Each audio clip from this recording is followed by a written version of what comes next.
A lot of the finance content out there talks about what rich people do, but today we're going to flip that on its head.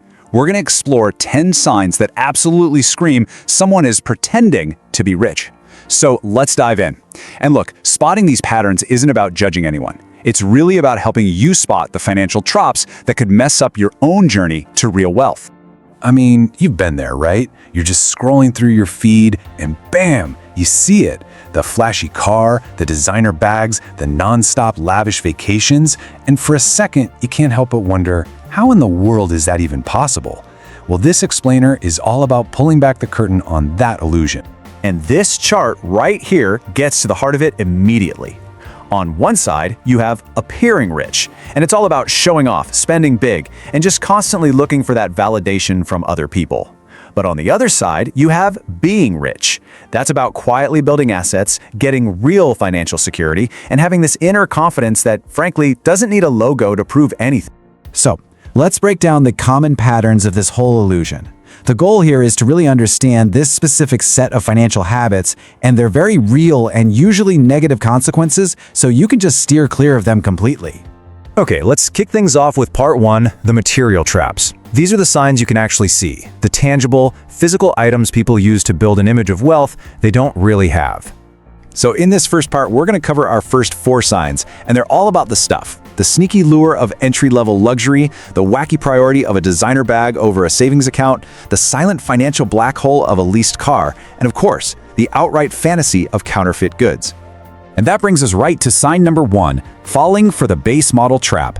Seriously, think about the psychology here for a second. Someone will stretch their budget to its absolute limit for a bare-bones base model Audi or BMW just for that logo on the front. But for the same price, or even less, they could own a fully loaded Toyota or Honda that's way more comfortable and practical. It's a classic case of chasing a brand instead of actual value. Okay, the numbers on this chart, wow. They really paint a picture and they reveal sign number 2, dangerously backward financial priorities. I mean, just imagine, carrying around a $5,000 bag when you've only got $2,000 in savings. This isn't just a disconnect, it's a massive red flag. Valuing a status symbol more than your own security isn't a flex, it's a huge risk. This all leads to a super simple but incredibly powerful rule. If you can't afford it twice, don't buy it. This isn't just about the money, It's a whole mindset. It forces you to stop and think about the true cost of something relative to your entire financial picture. It's a fantastic gut check against living beyond your means.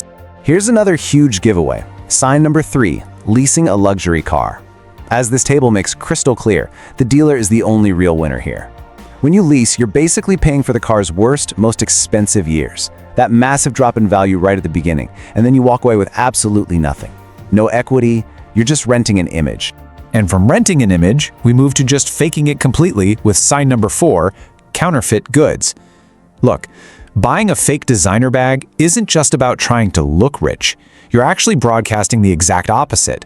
You don't get the quality or the craftsmanship of the real thing, and you definitely don't get the status, because anyone who knows luxury can usually spot a fake from a mile away. All right, so we've talked about the material stuff. Now let's shift gears and talk about behavior, because it's not just about what people buy, it's about what they say. Part 2 is all about those conversational red flags that can reveal some pretty deep financial insecurity.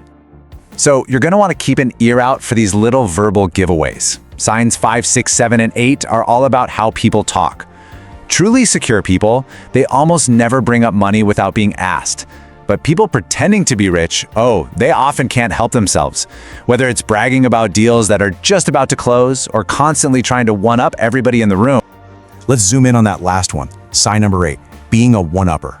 Oh man, you've probably met one of these. They just can't let you have your moment. Any success you share just becomes a launch pad for them to talk about their bigger, better success. It's not really about success at all. It all comes from this deep need to feel superior. So, picture this totally relatable scenario. You're really excited about something you worked hard for. Maybe it's a new watch, and you decide to share that good news with a friend. And there it is, right on cue. Instead of celebrating with you, they immediately undercut your achievement to make it all about them. They turned your moment of pride into some weird competition they just have to win. People with real wealth, real confidence, they're generally happy for you. They don't feel threatened by your success. Now, a close cousin of the one-upper is sign number 9, being condescending about money. This is the person who makes these unsolicited comments about your financial choices, always telling you what you're doing wrong. But a lot of the time, this is just a way for them to make themselves feel better about their own bad decisions by trying to get you to make the same mistakes. Okay, in our final section, let's look at how all of this plays out in the world we live in today. Social media has created this entirely new playground for projecting an image of wealth, which brings us to our final and maybe most modern sign. And the motivation here is absolutely key to understanding sign number 10, wealth as a performance. For people who are pretending to be rich online, the experience isn't even real unless it's documented, posted, and then validated by a bunch of likes and comments from complete strangers. And this chart shows us exactly why that performance is so incredibly common. A video about dropping $1,000 at the mall will get way more views and engagement than a post about saving $1,000. The social media algorithms reward the flashy and the exciting, not the slow, boring, disciplined work of actually building wealth. This online performance also often includes promoting the classic get-rich-quick or get-rich-slightly-faster scheme. It doesn't matter if it's crypto day trading, NFTs, or some super complex Forex strategy. They all follow the same playbook.